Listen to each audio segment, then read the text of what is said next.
Balik lagi di channel Bicara Koi. Sebelumnya saya ucapkan salam budidaya.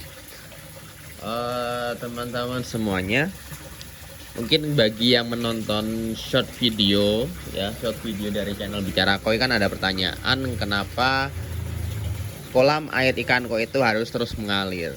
Itu pertanyaan simple teman-teman. Kenapa ya perlakuan ikan koi itu ya kesannya manja dibandingkan ikan-ikan yang lain? Ya, kenapa manja ya? Cobalah kita menengok misal ikan lele misalnya. Ikan lele airnya tidak harus mengalir, ya. Sedangkan ikan koi coba airnya harus mengalir, kemudian bahkan harus ada aeratornya ya, ada aeratornya juga itu kan. Kenapa gitu kan? Pasti teman-teman juga bertanya, kenapa kok seperti itu? Ya, memang kalau dibilang manja enggak ya silahkan dinilai sendiri ya, memang enggak manja ya. Kita mengatakan ikan ini memang enggak manja. Ikan ini memang agak manja, harus ada perlakuan khusus, tidak bisa disamakan dengan ikan-ikan yang lain. Tidak bisa.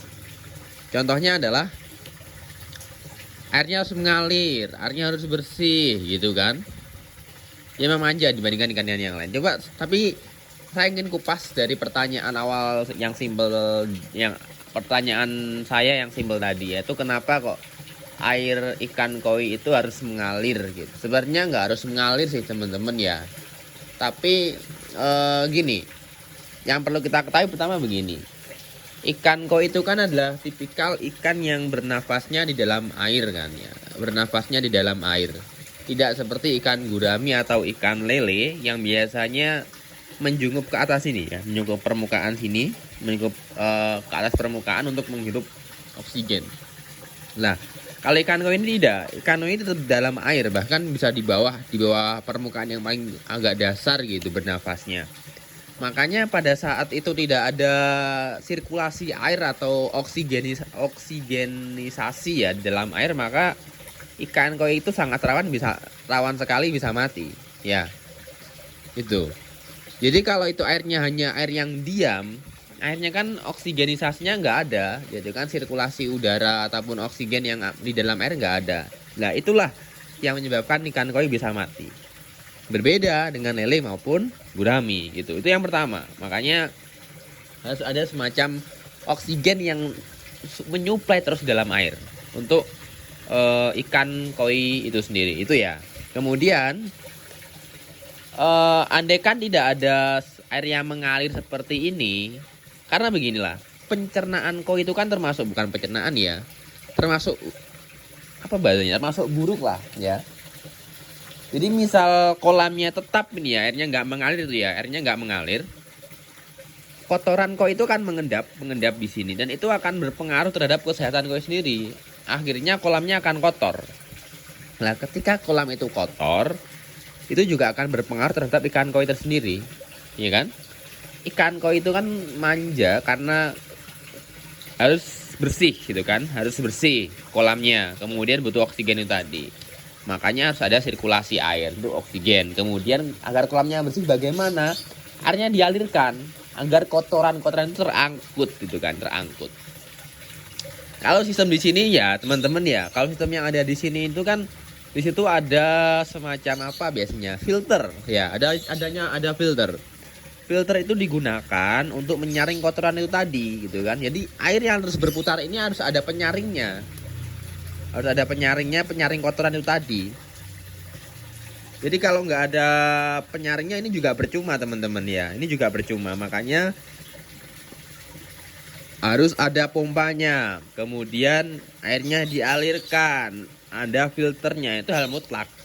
Kalau air dialirkan tapi nggak ada filter juga percuma kan.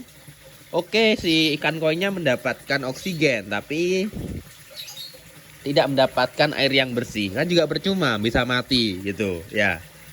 Makanya airnya harus mengalir tadi. Air harus mengalir karena agar mendapatkan oksigen, tapi nggak cukup sampai di situ. Airnya juga harus bersih. Lah, biar airnya bersih, karena ini bukan di sungai, biar airnya tetap bersih bagaimana? Harus ada filter yang menyaring air agar air yang dialirkan ini terus disirkulasi ini tetap dalam keadaan bersih, tidak kotor gitu kan. Nah selain itu ini juga harus dibersihkan secara berkala. Karena yang namanya filter pasti kan juga apa ya, harus tetap dibersihkan secara berkala. Bisa saja ada kotoran yang masih mengendap, tidak terangkut ke dalam filter gitu kan. Makanya ini harus tetap dibersihkan gitu teman-teman ya. Terus beginilah, jadi makanya para pembudidaya koi ini sangat khawatir ketika ada pemadaman listrik dari PLN. Itu sangat khawatir sekali.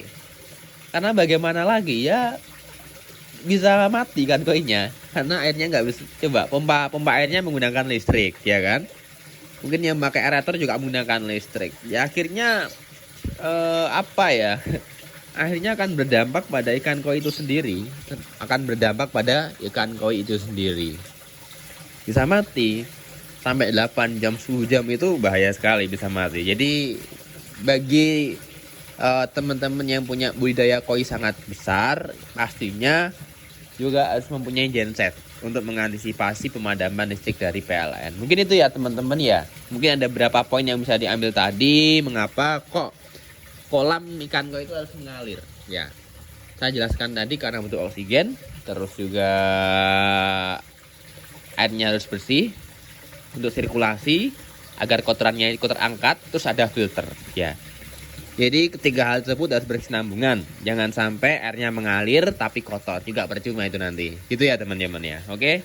Sampai jumpa di episode selanjutnya di channel Bicara Koi. Salam budidaya. Bye bye.